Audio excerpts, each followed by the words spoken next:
Assalamualaikum warahmatullahi wabarakatuh. Innal hamdalillah nahmaduhu wa nasta'inuhu wa nastaghfiruh wa na'udzu billahi min shururi anfusina wa min sayyiati a'malina. Man yahdihillahu fala mudilla lahu wa man yudlil fala hadiya lahu.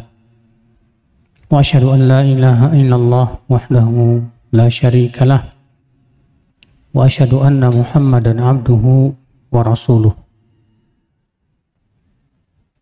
Amma ba'd, kita lanjutkan kajian kitab Mujmal Ahli Sunnah wal Jamaah fil Aqidah. Kita masuk poin yang ketiga dan keempat. Adapun yang ketiga, man kharaja 'anil jama'ati wajaba nushuhu wa da'watuhu wa mujadalatuhu billati ahsan wa iqamatul hujjati 'alaihi fa in taba wa illa 'uqiba bima yastahiqqu syar'a. Siapa yang keluar dari al-jamaah maka wajib dinasihati dan didakwahi dan didebat dengan cara yang lebih baik dan menegakkan hujjah padanya.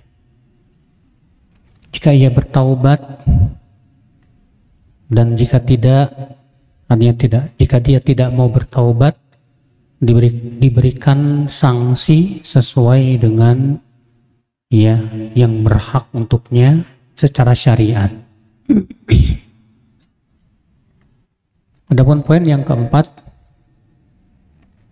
innama yajibu hamlun nasi 'alal jumali tsabitati bil kitabi was sunnati wal ijma' wala yajuzu imtihanu amatil muslimin bil umurid daqiqati wal ma'ani al-amiqati.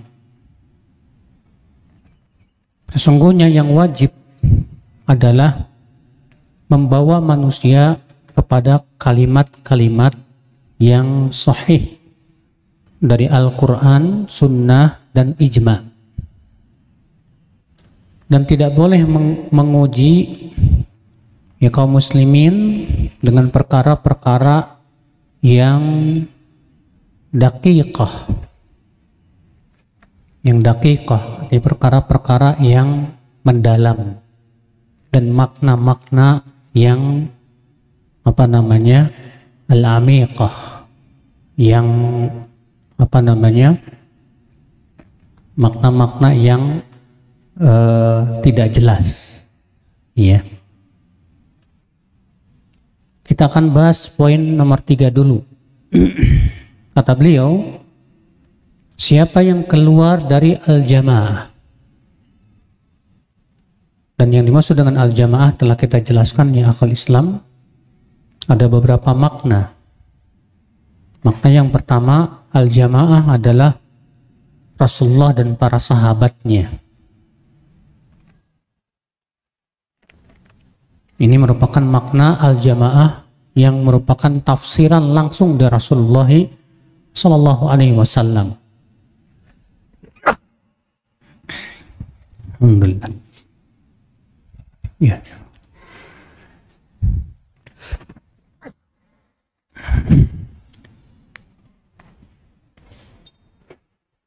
Sebagaimana disebutkan dalam hadis, bahwa Rasulullah SAW mengabarkan umat Islam itu akan berpecah menjadi berapa golongan, Pak? 73 golongan. Yang masuk surga berapa? Yang masuk neraka 72. Siapa yang masuk surga? Kata Rasulullah, al-jamaah. Lalu Nabi ditanya lagi, siapa al-jamaah?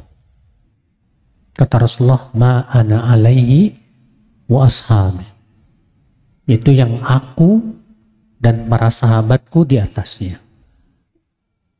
Berarti al-jamaah penafsiran langsung dari Rasulullah SAW adalah Rasulullah dan para sahabatnya.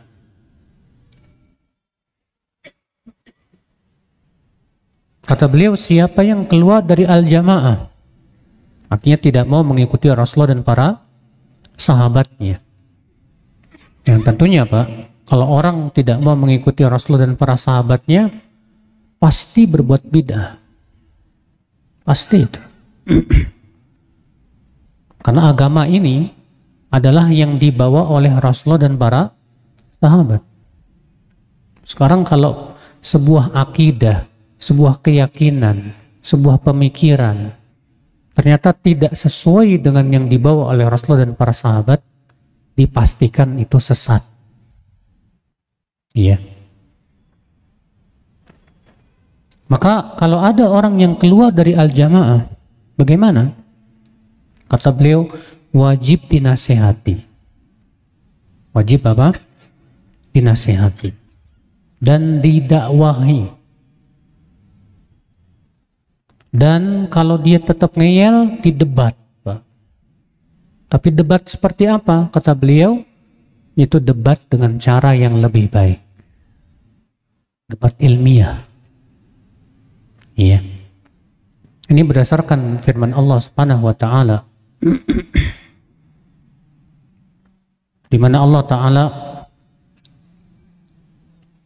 mengatakan dalam Al-Qur'anul Karim, ikhwat Islam, wajadilhum billati hiya ahsan.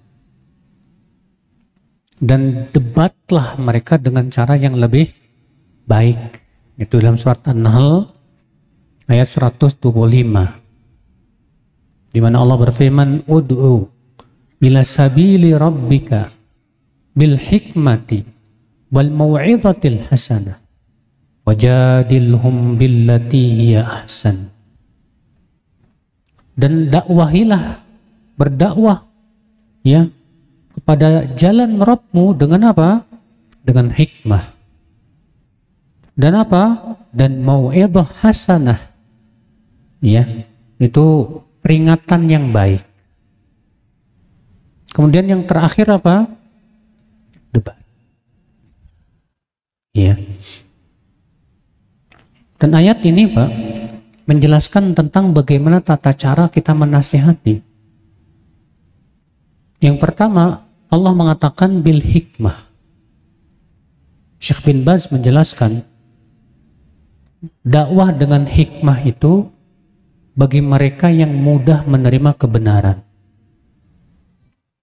Dan yang dimaksud dengan hikmah yaitu sunnah. Makanya dalam Al-Quran Pak, makna hikmah itu kata para ulama seringkali maknanya adalah sunnah. Makna hikmah dalam Al-Quran ya kebanyakan maknanya apa? Sunnah. Yang kedua, mau'izah hasanah, yaitu nasihat yang baik. Ini buat siapa? Kata Syekh bin Baz, bagi mereka yang mau menerima kebenaran tapi masih ngikutin hawa nafsu, sehingga lambat dia untuk menerima kebenarannya. Maka yang seperti ini diberi nasihat yang baik. Dengan cara apa? Dengan cara targhib dan tarhib. Itu dengan diingatkan tentang surga dan diancam dengan api neraka.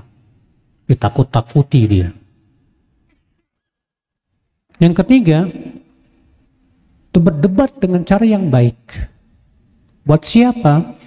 Buat mereka yang ngeyel dan banyak syubhat. Maka yang seperti ini kita debat dengan cara yang baik.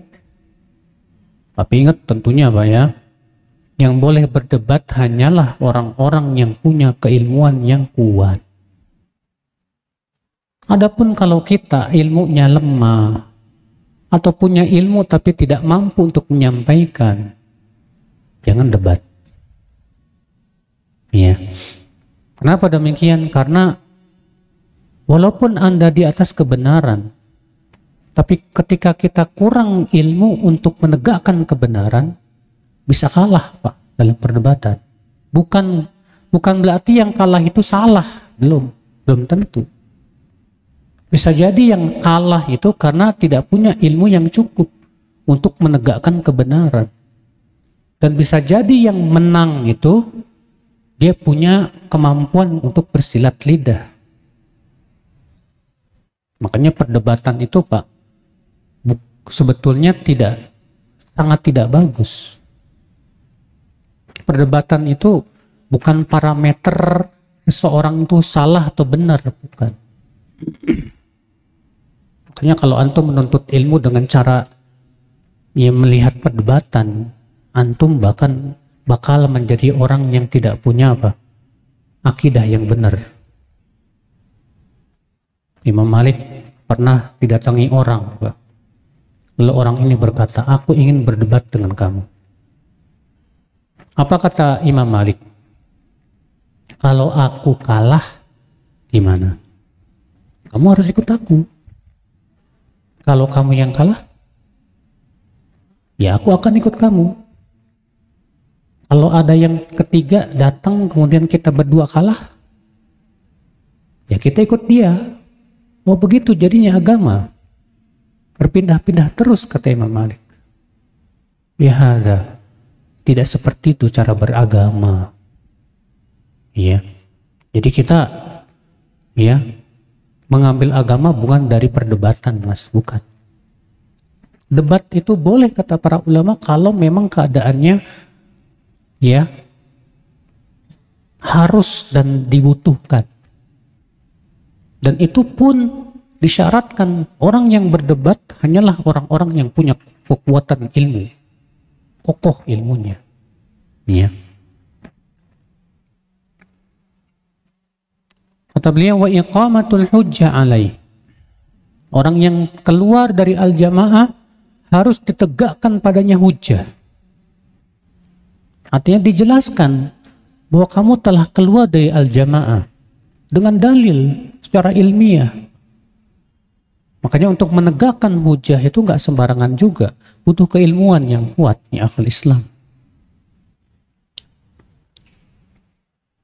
Fa in taba, kalau ternyata dia taubat, alhamdulillah.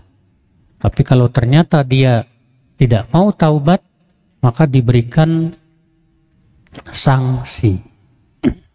Sanksinya apa? Di antara sanksinya contohnya kata para ulama apa? Kita menjauhi orang itu. Menghajar.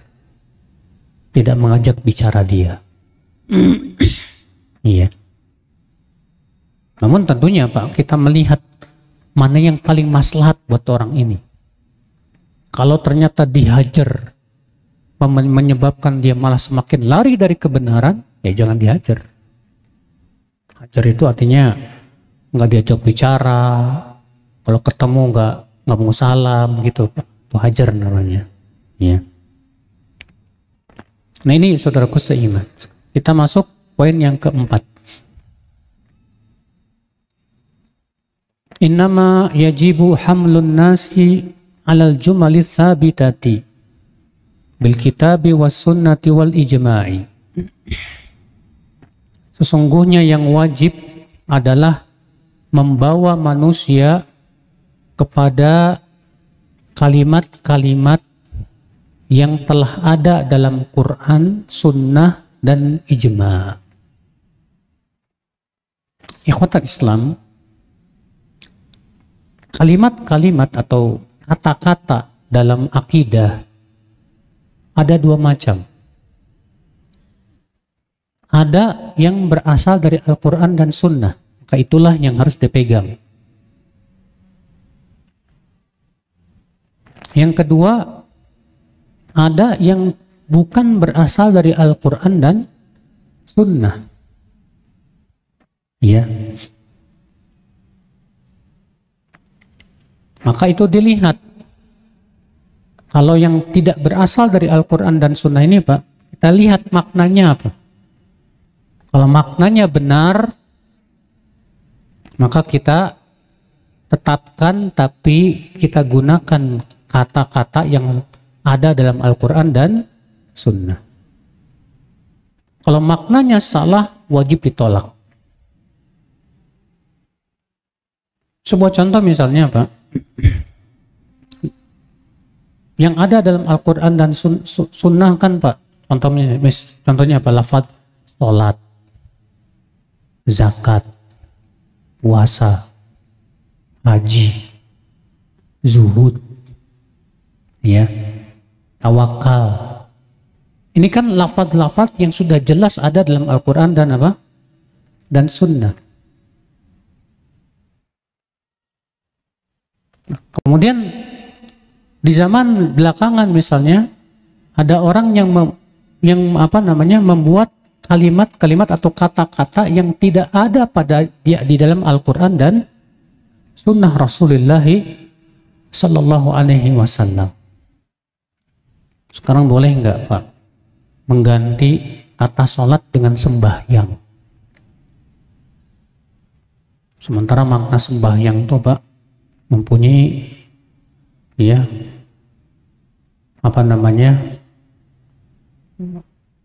multi gitu Pak. Orang Hindu juga sembahyang, itu sembahyang. Maka kita katakan yang lebih ahsan, kita gunakan kata apa? Sholat. Kenapa? Karena kata sholat itu yang lebih spesifik dibandingkan dengan apa? Sembahyang. Iya.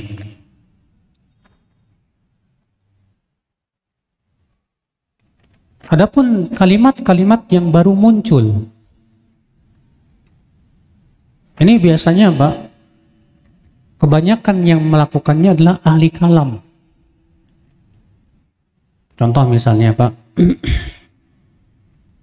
berhubungan dengan masalah sifat Allah, kebanyakan begitu. Seperti misalnya kaum ahli kalam mengatakan, ya, Allah disifati dengan qadim, qidam. Ya, yang antum hafal, wujud, qidam, baqo, mukhalafatul lil hawadithi, qiyamuhu binafsi. Qidam tidak ada dalil dari Al-Quran dan Sunnah. Untuk sifat Allah tidak ada. Maka kita nanya, apa yang dimaksud dengan qidam?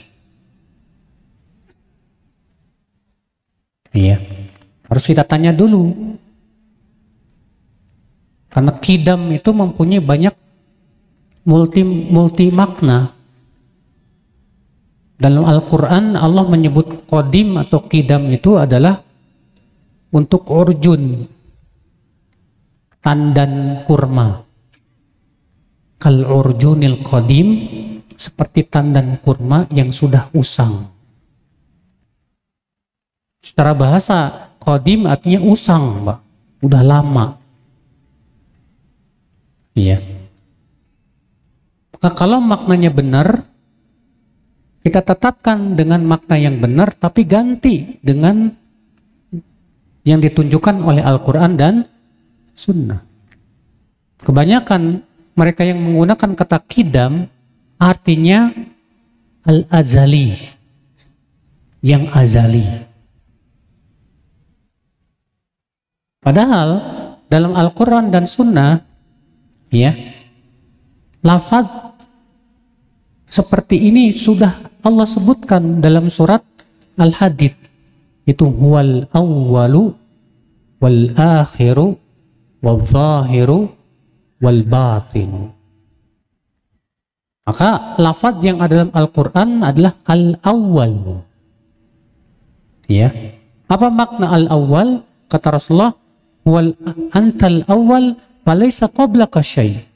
Engkaulah awal, tidak ada sebelummu sesuatu pun. Maka menggunakan kata awal, al-awwal, lebih baik daripada menggunakan kata apa? Qadim atau qidam.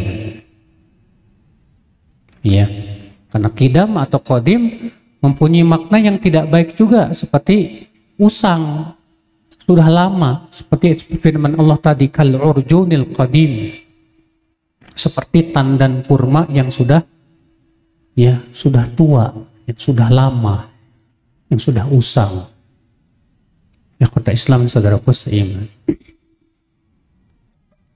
Demikian pula lafaz mukhalafatun lil hawadithi. Lafaz ini nggak ada dalam Al-Quran, tidak pula dalam Sunnah. Ini yang membuat siapa? Orang-orang ahli kalam. Maka kita bertanya, apa maksud Anda dengan mukhalafatun lil hawadithi? Kata mereka, tidak serupa dengan makhluk. Kalau maknanya ini benar, ya. Kalau maknanya ini benar, tapi yang lebih baik kita ungkapkan dengan seperti yang Allah ungkapkan. Apa itu? Laisa kamitslihi syai'. Allah tidak serupa dengan apapun. Karena apa? Rupanya orang-orang ahli kalam menggunakan kata mukhalafatun lil hawadits itu, Pak, ada makna lain yang mereka inginkan. Mukhalafatun lil hawadits menyelisih al-hawadis. Al-hawadis jamak dari hadis. Hadis itu artinya sesuatu yang baru muncul. Menurut mereka sesuatu yang baru itu makhluk. Atas dasar itulah mereka menolak Allah disifati dengan hawadis. Maka mereka mengatakan Allah disifati berbicara. Tapi berbicaranya Allah sifatnya azali. Tidak berhubungan dengan kehendak Allah sama sekali. Beda dengan Ahlussunnah. Kalau Ahlussunnah wal Jamaah mengatakan Allah berbicara, kapan Allah berbicara, terserah Allah. Dengan siapa Allah berbicara, terserah Allah. Dengan apa Allah berbicara, terserah Allah. Kata mereka, ini tidak boleh. Karena kalau Allah berbicara dengan siapa yang dia kehendaki, kapan dia kehendaki, berarti akan muncul dari Allah yang baru-baru. Pembicaraan yang baru. Sementara yang baru itu makhluk. Ini yang diinginkan dari mukhalafatun lil hawadisi. Makanya apa? Kaum Asy'ariyah, Kullabiyah, Maturidiyah menetapkan sifat Allah al-kalam berbicara. Tapi cara menetapkannya berbeda dengan Ahlussunnah wal Jamaah. Kalau Ahlussunnah wal Jamaah menetapkan Allah berbicara dengan suara yang terdengar, dengan kalimat dan huruf. Dan Allah berbicara sesuai dengan kehendaknya. Karena itu sifat fi'liyah, ikhtiyariyah. Sifat Allah yang berhubungan dengan perbuatan Allah dan pilihan Allah, kehendak Allah subhanahu wa ta'ala. Kapan Allah berbicara, dengan siapa Allah berbicara, ya terserah Allah. Ini keyakinan Ahlussunnah wal Jamaah. Kalau mereka enggak, Allah berbicara tanpa suara. Allah berbicara tanpa apa? Suara, yang mereka sebut dengan istilah kalam nafsi. Katanya malaikat Jibril tidak mendengar suara Allah, tapi Allah yang menciptakan kepada Jibril dia pemahaman untuk memahami yang Allah inginkan. Yang sebetulnya hakikatnya, Pak, adalah Allah tidak berbicara. Tapi mereka malu untuk mengatakan Allah tidak berbicara. Mereka mengatakan Allah berbicara, tapi tidak dengan suara. Iya. Dan Allah berbicara, tapi tidak dengan kalimat, tidak pula dengan huruf. Ini semua batil karena bertabrakan dengan dalil-dalil dan ijma' salafus saleh. Nah, ini saudaraku seiman. Ini kalimat-kalimat yang baru ini diada-adakan, Pak. Contoh lagi, Pak.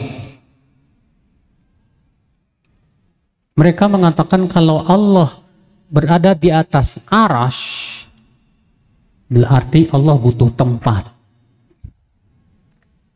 Kata-kata tempat nggak ada dalam Al-Quran dan Sunnah. Maka kita tanya kepada dia, apa maksud Anda tempat? Kalau yang dimaksud oleh Anda tempat artinya yang dilingkupi oleh arah yang 6. Arah yang 6 apa itu?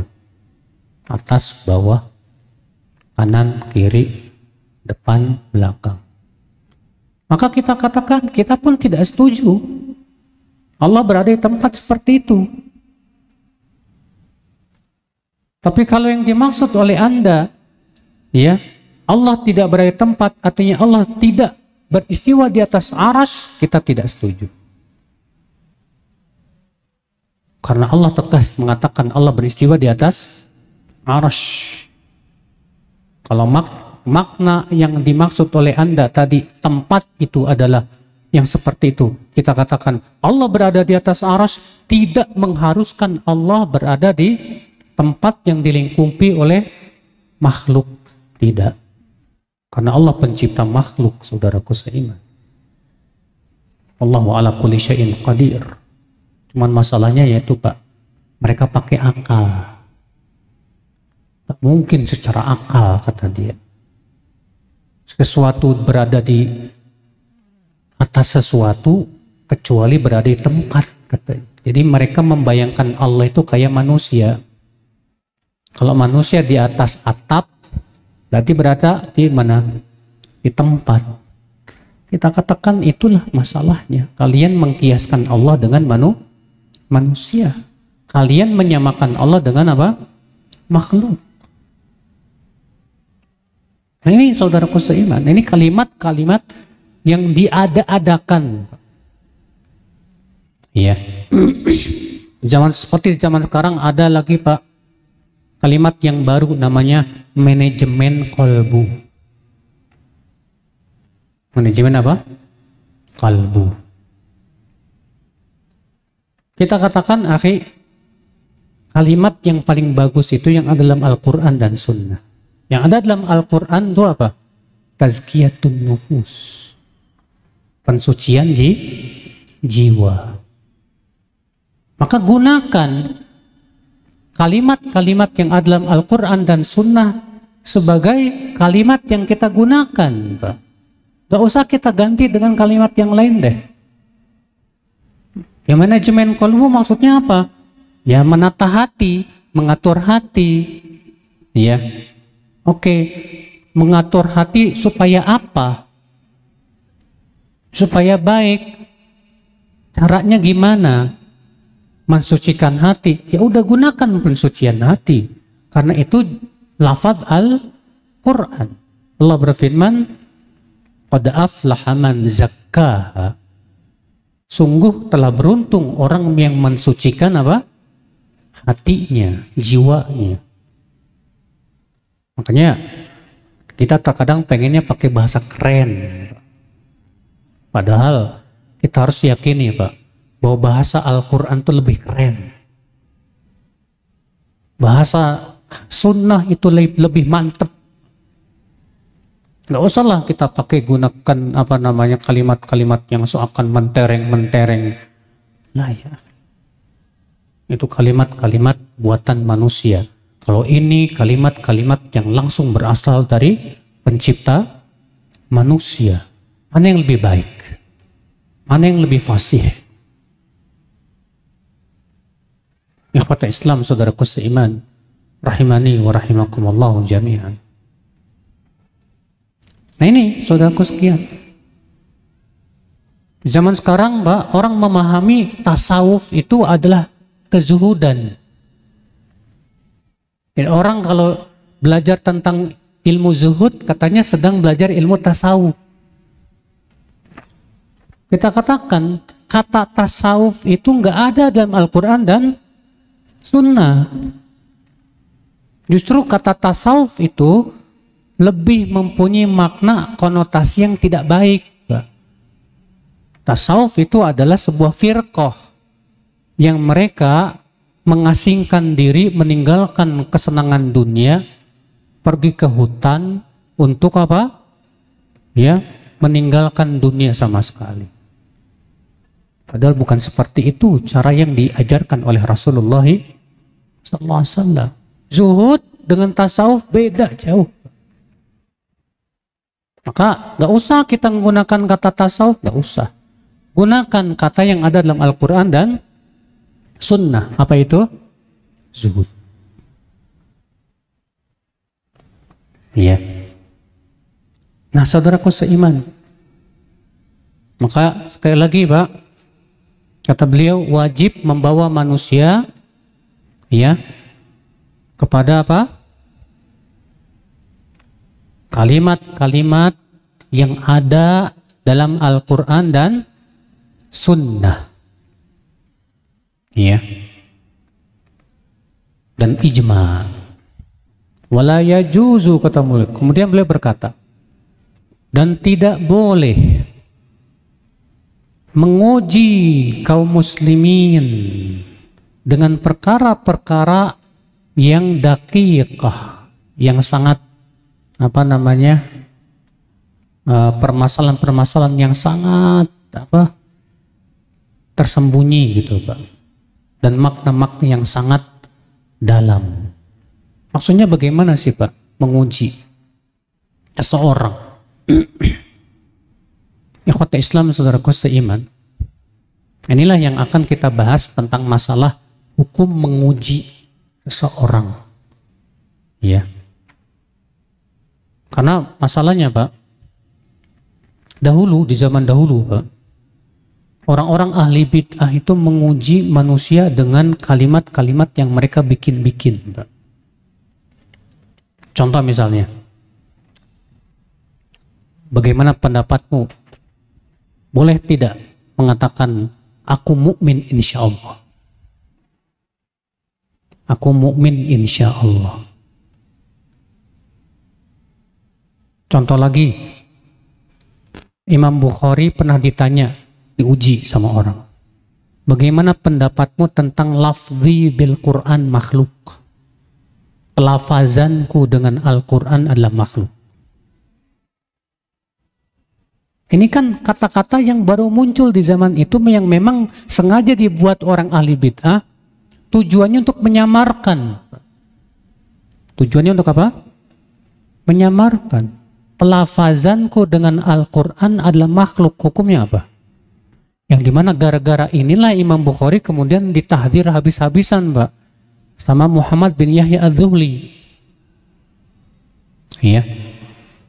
Dimana ketika Imam Bukhari ditanya, bagaimana pendapatmu tentang ucapan ini? Lafzi bil Quran makhluk. Pelafazanku dengan Al-Quran adalah makhluk. Jawaban Imam Bukhari benar. Kata Imam Bukhari apa? Al-Quran kalamullah. Al-Quran itu adalah firman Allah. Dan yang suara yang aku lafazkan ini makhluk. Tapi kemudian si penanya tadi Pak memahami, oh berarti Imam Bukhari mengatakan pelafazanku dengan Al-Quran makhluk. Dan saat itu, di zaman itu Pak, para ulama keras terhadap orang-orang yang mengatakan pelafazan dengan Al-Quran makhluk, dianggap ini merupakan ya pelaku ahli bid'ah yang menyimpang. Seperti Imam Ahmad mengatakan begitu juga. Dan banyak ulama. Yang gara-gara itu kemudian Imam Bukhari dituduh ya Jahmi. Yang kemudian beliau pun diusir dari kota Nisapur, pulang ke Bukhara. Di Bukhara diusir lagi, pulang ke Khortam. Dan qadarullah di Khortam beliau meninggal dunia. Ya, kota Islam, saudaraku seiman. Ini namanya menguji orang. Menguji apa? Orang dengan kalimat-kalimat yang diada-adakan. Makanya beliau sebelum menyebutkan tentang masalah hukum menguji, beliau mengingatkan dulu bahwa wajib membawa manusia kepada kalimat-kalimat yang ada dalam Al-Quran, Sunnah, dan ijma. Lalu beliau mengingatkan di sini, dan tidak boleh menguji orang dengan perkara-perkara yang samar, makna-makna yang sangat dalam seperti itu. Saudaraku seiman, rahimani wa rahimakumullah jami'an. Para ulama, Pak, berbeda pendapat tentang hukum menguji akidah seseorang, ya, apakah itu boleh atau tidak? Menjadi dua pendapat. Sebagian ulama mengatakan boleh.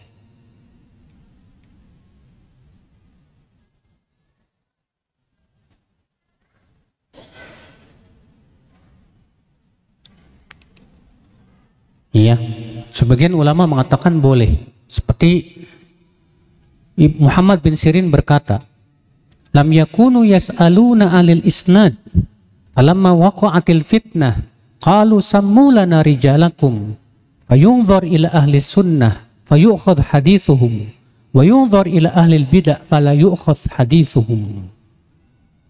Mereka dahulu tidak pernah bertanya tentang sanad.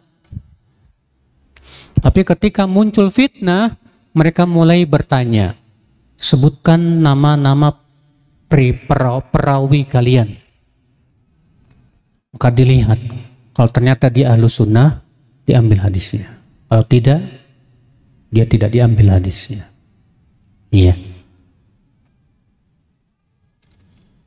Berkata Zaidah bin Qudamah, la yuhadithu qadariyan wala sahibu bid'ah ya'rifuhu wa la yuhadith ahadan hatta yamtahinahu.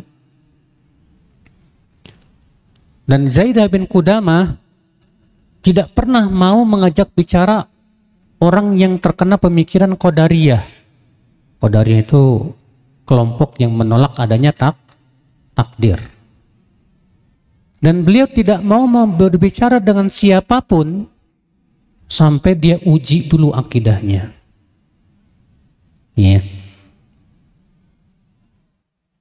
Sementara sebagian ulama, Pak, mengatakan bahwa menguji akidah orang itu haram hukumnya.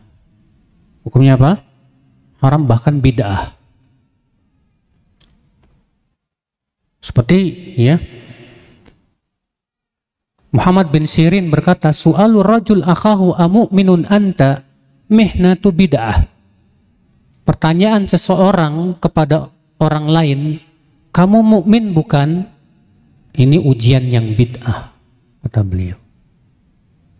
Iya. Demikian pula banyak lagi ya para ulama. Ibnu Taimiyah dalam Majmu' Fatawa tegas mengatakan ya bahwa menguji seseorang ya dengan dalam masalah akidah seperti itu hukumnya bid'ah. Beliau berkata fal wajib al-iqtisaru fi dzalik wal i'rad an dzikri Yazid bin Muawiyah wa imtihanil muslimina bih. Kata beliau, wajib berpaling untuk menguji kaum muslimin dengan Yazid bin Muawiyah. Artinya bagaimana sikap kamu terhadap Yazid bin Muawiyah. Karena sesungguhnya ini termasuk bid'ah yang bertabrakan dengan keyakinan ahlu sunnah wal jamaah. Nah ini Pak, ternyata ada dua pendapat ulama. Dan sebetulnya kalau kita perhatikan Pak, dua pendapat ulama ini tidak bertabrakan satu sama lainnya sebetulnya Pak. Karena di sana ada menguji yang boleh. Dan di sana ada menguji yang tidak boleh. Ya. Apa saja menguji yang boleh? Ikhwata Islam, saudaraku seiman. Di sini ada beberapa poin yang harus diperhatikan dalam masalah menguji ini. Yang pertama, tidak boleh menjadikan ujian itu untuk semua kaum muslimin. Setiap muslim diuji. Ya. Dalam akidahnya seperti ini tidak boleh. Yang kedua, tidak boleh menguji kaum muslimin dengan kalimat-kalimat yang mengandung makna benar atau salah.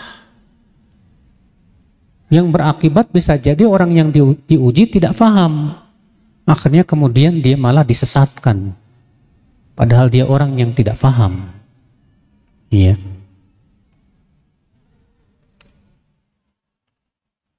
Ikhwata Islam, saudaraku seiman.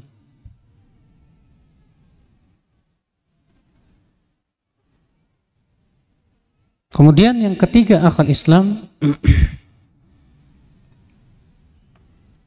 tidak boleh menguji dengan permasalahan-permasalahan yang tidak termasuk syariat sama sekali. Yang kemudian dibuat-buat, yang tidak ada dalilnya dalam syariat. Seperti misalnya masalah tadi, lafzi bil Quran makhluk. Melafadzkan Al-Quran itu makhluk. Makhluk apa bukan? Kayak yang seperti ini tidak boleh, saudaraku seiman. Adapun kalau dibutuhkan, boleh. Kalau dibutuhkan apa? Boleh. Pernah suatu ketika ada seorang sahabat yang menempeleng budak wanitanya, Pak. Lalu kemudian sahabat ini menyesal sekali. Lalu datang kepada Rasulullah SAW. Kemudian Rasulullah menyuruh, coba suruh kemari budakmu itu. Datanglah si budak tersebut. Kemudian Rasulullah mengujinya. Apa kata Rasulullah? Aina Allah, di mana Allah? Kata wanita ini, qalat fis sama, di langit. Man ana, siapa aku? Kata wanita ini, anta Rasulullah, engkau adalah Rasulullah. Apa kata Rasulullah? A'tiqha fa innaha mu'minah. Merdekakan saja. Dia seorang wanita yang muslimah. Lihat di sini Rasulullah SAW ya menguji bagaimana akidah siapa? Si wanita ini untuk mengetahui ya. Yang seperti ini boleh, Pak. Kalau memang dibutuhkan nggak masalah. Tapi jangan jadikan sebagai sebuah kebiasaan akhul Islam, saudaraku seiman. Maka di zaman sekarang misalnya seorang guru ingin menguji murid-muridnya bagaimana akidahnya. Misalnya seorang guru berkata, di mana Allah? Maka pada waktu itu, Pak, boleh. Kalau memang tujuannya untuk meluruskan akidah mereka. Adapun dengan menguji dengan perkara yang bisa menyesatkan, tidak boleh. Contoh, seperti dilakukan oleh banyak mahasiswa-mahasiswa ya, yang akal-akalan, filsafat. Apakah Allah mampu menciptakan yang lebih sempurna darinya atau tidak? Haram, Pak. Ini pertanyaan-pertanyaan yang haram. Apakah Allah mampu menciptakan yang lebih besar dari dirinya? Ini pertanyaan yang haram. Kenapa? Karena Al-Quran melarang. Allah berfirman, la yus'alu amma yaf'al wa hum yus'alun. Allah tidak boleh ditanya tentang apa yang Allah lakukan. Dan merekalah yang ditanya. Soalnya nanti akan jawabannya serba salah, Pak. Allah mampu menciptakan yang lebih sempurna darinya. Berarti ada dong yang lebih sempurna dari Allah. Kalau dikatakan Allah tidak mampu, berarti Allah lemah dong. Iya. Akhirnya orang jadi ragu sama Allah, Pak. Ini sebuah pertanyaan yang diharamkan ya. Ujian yang haram dengan kesepakatan para ulama seperti ini. Sudah masuk maghrib belum? Hah? 2 menit lagi. Saudaraku seiman, rahimani wa rahimakumullah jami'an. Nah ini akhi ya. Jadi inilah secara ringkas hukum menguji akidah seseorang. Saya kira cukup dulu. Ya insyaallah habis maghrib kita akan lanjutkan. Wabillahi taufiq.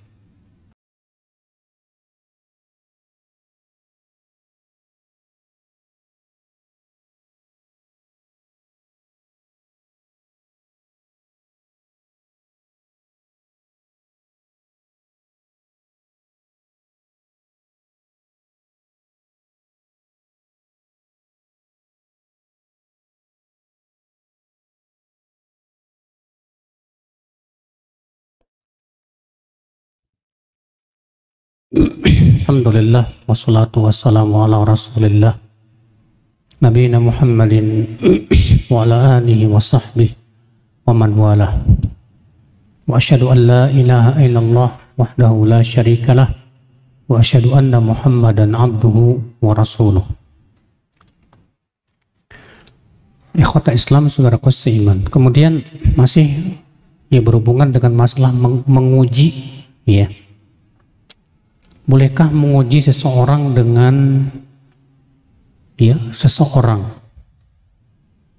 Bolehkah menguji seseorang dengan seseorang? Maksudnya gimana? Misal antum menguji teman antum, bagaimana pendapatmu tentang si Anu? Iya. Untuk kita pengen tahu dia bagaimana terhadap si Anu, sehingga dengan cara itu kemudian kita menegakkan wala dan baro, memberikan loyalitas atau tidak. Seperti ini boleh tidak, Pak? Iya. Sudah kita sebutkan tadi perkataan Ibnu Taimiyah mengenai menguji seseorang bagaimana sikapnya terhadap Yazid bin Muawiyah. Yazid bin Muawiyah itu anaknya Muawiyah, ya, yang kemudian menjadi khalifah dalam keadaan beliau masih kecil. Kata Ibnu Taimiyah sudah kita sebutkan tadi bahwa menguji seseorang dengan seperti ini termasuk bid'ah. Termasuk apa? Bid'ah. Berarti ini menunjukkan, Pak, bahwa menguji seseorang dengan seseorang pada asalnya bid'ah, tidak boleh. Iya. Namun boleh kalau memang keadaannya dibutuhkan, tapi dengan syarat orang yang kita jadikan parameter ini orang yang sudah menjadi kesepakatan seluruh Ahlus Sunnah bahwa dia orang yang punya keutamaan seperti Abu Bakar, Umar, Utsman. Maka kita ingin misalnya mengetahui ini orang Syiah atau bukan. Maka kita uji dia dengan apa? Abu Bakar. Bagaimana pendapatmu tentang Abu Bakar? Kita ingin tahu, ya, karena kita tahu yang namanya orang Syiah membenci Abu Bakar. Ikhwata Islam, saudaraku seiman. Adapun kalau menguji seseorang dengan selain orang yang para ulama juga tidak bersepakat tentang keutamaannya, Pak, dan tidak ada dalilnya juga. Seperti antum misalnya menguji orang lain dengan guru antum. Antum punya guru si fulan. Bagaimana pendapat antum tentang Ustadz fulan? Dengan kemudian kalau dia mengatakan dia bagus, oh kamu teman saya. Dia mengatakan kurang bagus, oh kamu musuh saya. Sehingga menegakkan loyalitas dan permusuhan atas gurunya. Ini tidak boleh. Iya. Apalagi guru kita masih hidup lagi, Pak. Karena orang yang masih hidup itu belum aman dari fitnah. Makanya kata Ibnu Mas'ud, "Man kana minkum mustannan falyastanni biman qadamat fa innal hayy lam tu'man alaihil fitnah." Siapa di antara kalian yang ingin mengambil suri tauladan, ambillah orang yang sudah meninggal dunia, yang udah jelas matinya di atas sunnah, di atas husnul khatimah, kebaikan. Karena orang yang masih hidup, kata beliau, belum aman dari fitnah. Belum aman dari apa? Fitnah. Nah ini, akhi, jadi pada asalnya menguji seseorang dengan orang itu tidak boleh. Kecuali kalau memang dibutuhkan dengan syarat tadi. Orang tersebut memang telah menjadi kesepakatan Di para ulama ahlus sunnah wal jamaah, bahwa dia memang punya keutamaan. Iya.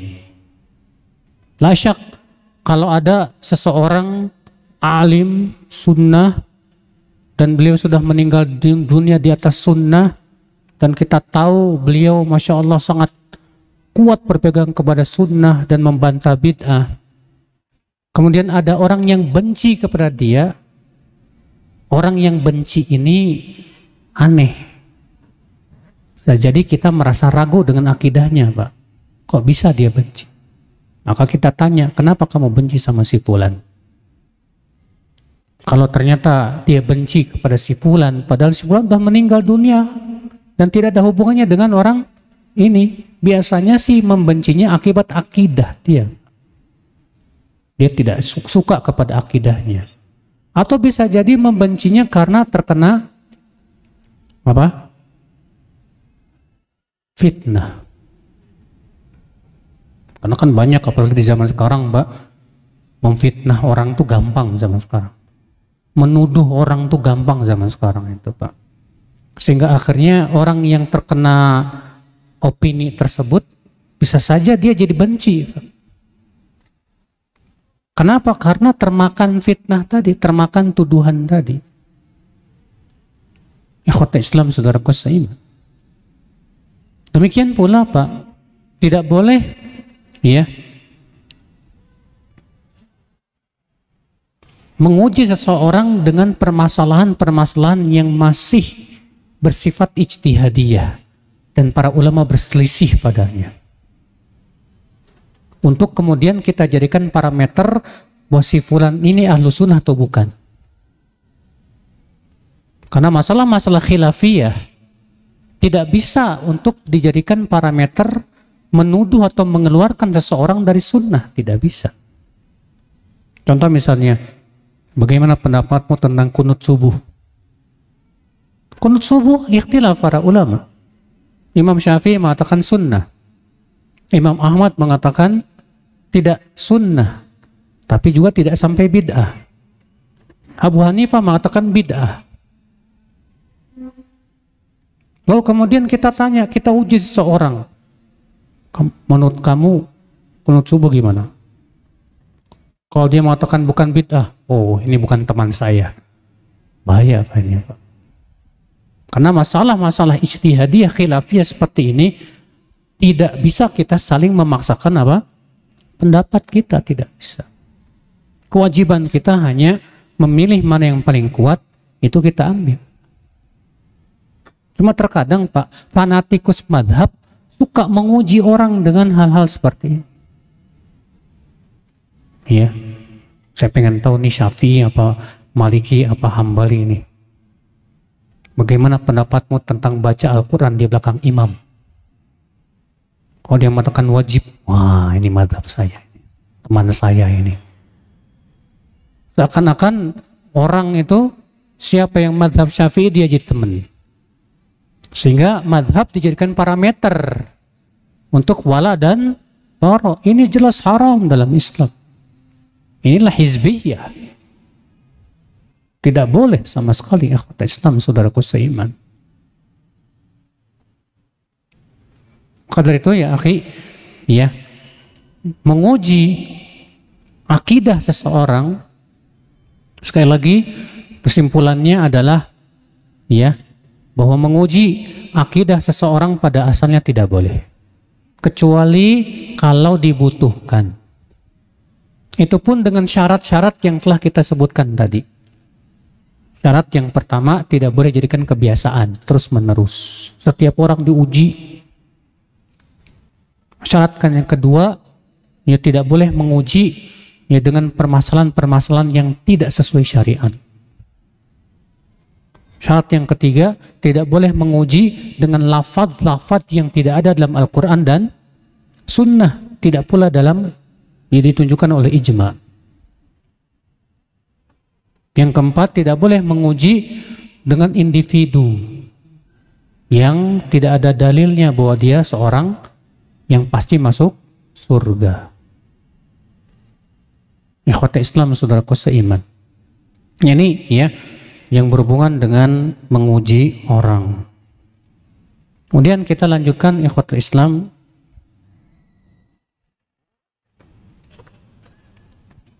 Poin berikutnya,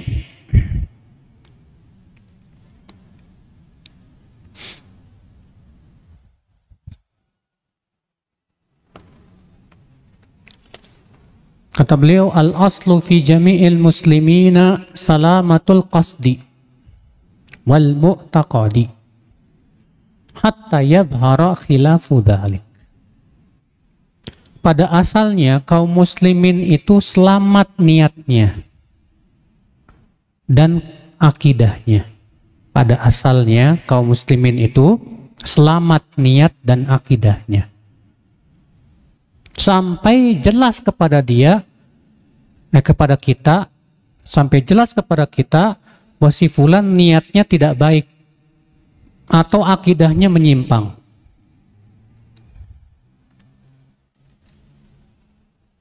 Maka dari itu kata beliau, wal aslu hamlu kalamim alal mahmalil hasan.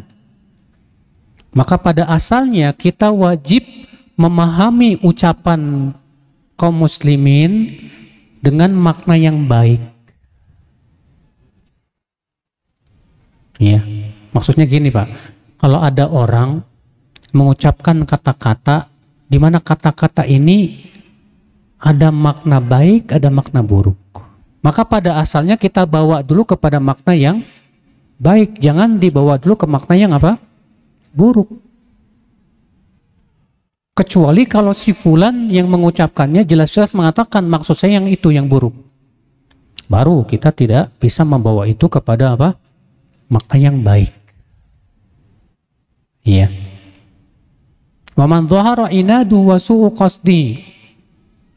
Dan siapa yang jelas ngeyelnya, ya, siapa yang jelas inadnya, penyimpangannya, wasu'u qasdihi, dan niatnya juga buruk, fala yajuzu takallufu ta'wilati lahu, maka tidak perlu lagi kita untuk memberikan udzur-udzur lagi sama dia, mentakwil-takwil ucapannya lagi, nggak perlu.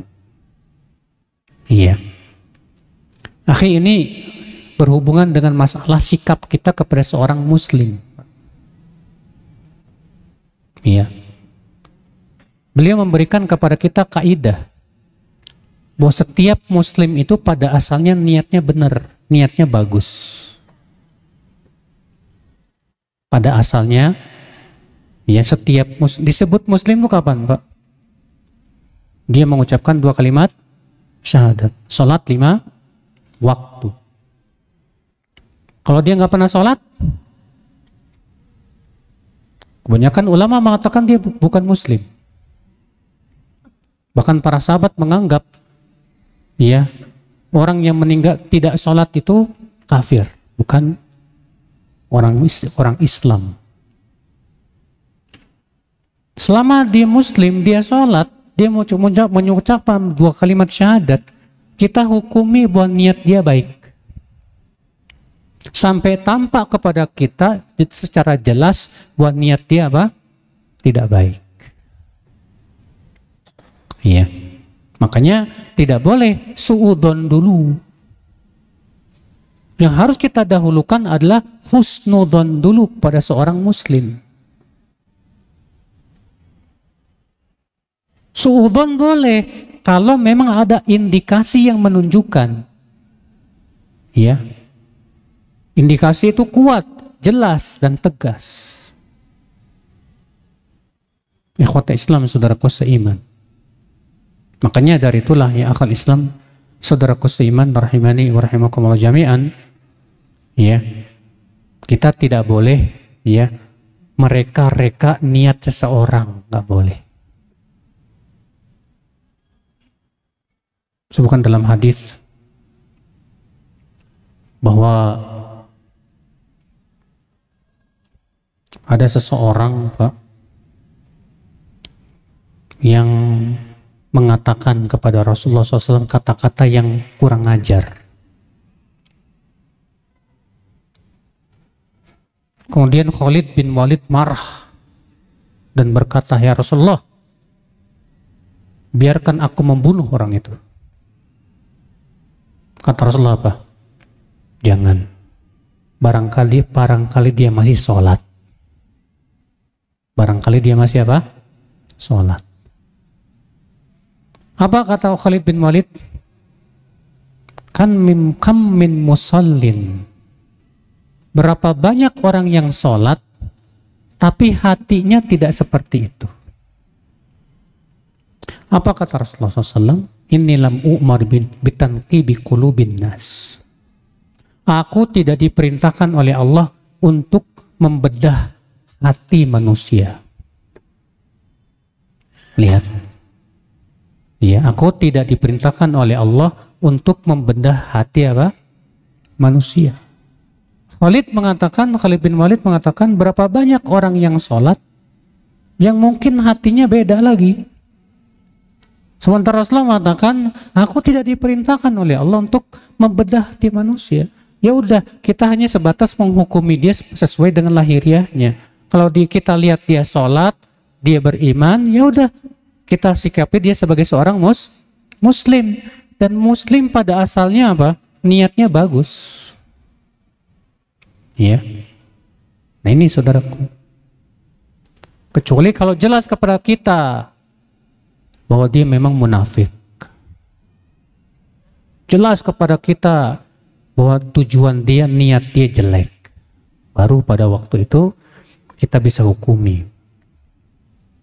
Iya. Demikian pula kata beliau, pada asalnya seorang muslim itu akidahnya lurus. Jangan kita cap seseorang tanpa bukti. Oh, si fulan ahli bid'ah, si fulan sesat. Lah boleh, Pak. Haram.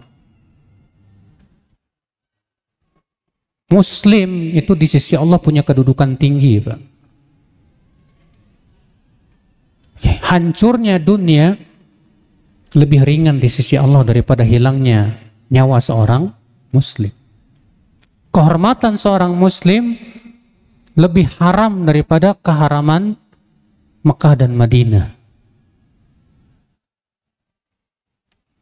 Maka dari itu tidak boleh kita menuduh seseorang sesat, seorang muslim sesat tanpa bukti. Tanpa apa? Tanpa bukti yang kuat dan otentik. Sebatas menuduh haram. Makanya Rasulullah SAW sabda, "Man qala fi akhihi ma laysa fih, adkhalahu Allahu radghatal khabal hatta yakhruja mimma qala." Siapa yang menuduh saudaranya sesuatu yang tidak ada padanya, Allah akan masukkan ke dalam api, ke dalam nanah darahnya penduduk api neraka. Sampai ia membawakan bukti atas tuduhannya itu. Ancaman berat, Pak. Juga Rasulullah SAW, "Man qala li akhihi ya kafir." Siapa yang mengatakan kepada saudaranya, "Hai kafir," maka akan kembali kepada salah satu dari keduanya. Kalau yang dituduh memang kafir, masuk. Kalau tidak, akan kembali kepada yang menuduh. Ini menunjukkan, Pak, berat masalahnya. Maka dari itu di sini beliau memberikan sebuah kaidah. Seorang muslim itu pada asalnya niatnya benar, akidahnya lurus. Sampai jelas kepada kita bahwa memang dia menyimpang. Iya. Kalau udah jelas menyimpang dan yang lainnya, ya kita tidak boleh memberikan udzur lagi, Pak. Oh mungkin, oh enggak. Orang jelas kok. Dia tegas mengatakan dengan ucapannya, dengan bahwa akidah saya ini dan yang lainnya. Ini saja, ya. Kita buka tanya jawab.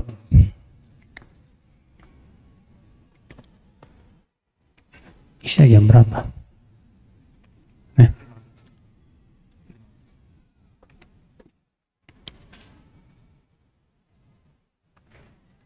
Bolehkah dijelaskan soal takdir manusia yang sudah ditentukan surga dan nerakanya?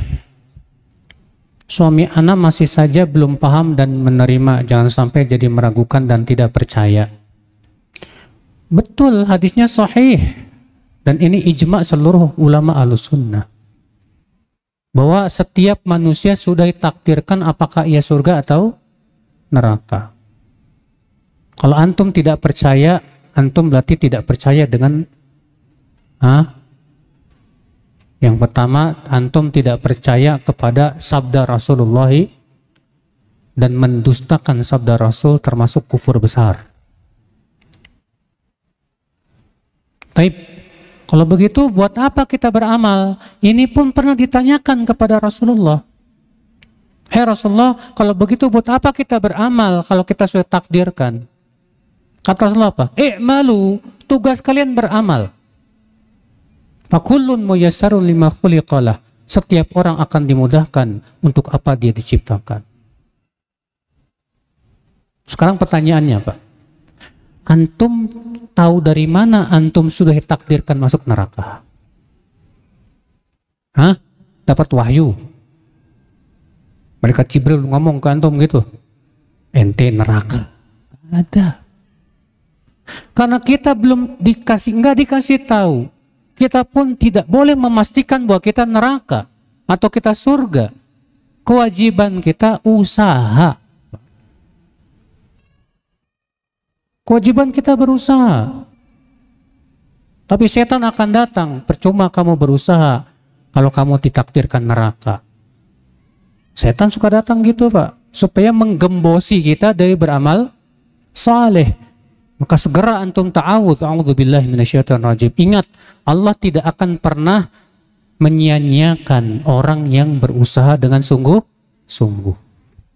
Wala yudhi'u ajral mu'minin. Allah tidak akan menyia-nyiakan pahalanya orang-orang yang beriman. Yang kedua, jangan tertipu dengan banyaknya amalan saleh. Jangan tertipu. Jadi kewajiban kita jangan mikirin nanti takdir saya surga apa neraka. Kewajiban kita sekarang adalah beramal dan berdoa, minta kepada Allah. Allahumma inni as'alukal jannah wa ma qarraba ilaiha min qaulin aw amal. Itu permintaan Rasulullah SAW. Ya Allah, aku minta kepada engkau surgamu dan semua yang bisa mendekatkan ke surgamu berupa ucapan dan perbuatan. Dan kata Rasulullah, tidak ada yang bisa menolak takdir kecuali doa. Sambil kita beramal, sambil kita berdoa, sambil kita berusaha, wallahi akhi, Allah tahu siapa hambanya yang jujur ingin masuk surga. Dan Allah tahu siapa hambanya yang memang tidak menginginkan surganya. Ya, maka jangan suudzon. Mungkin istrinya melihat itu punya kurang ilmunya untuk meyakinkan suaminya.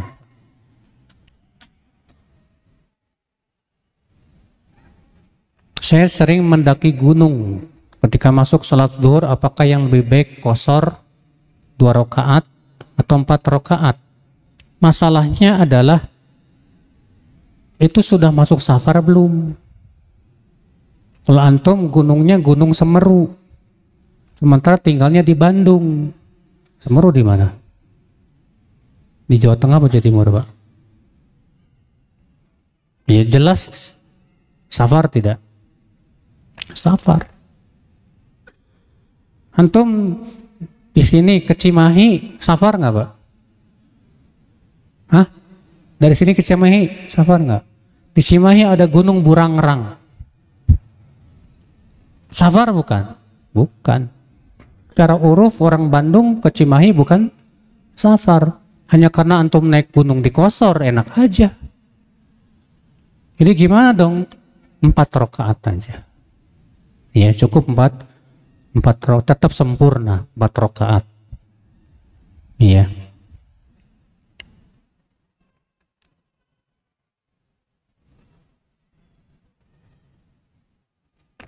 Saya teliti riba dan terkadang saya menutupi hutang riba dengan riba lagi.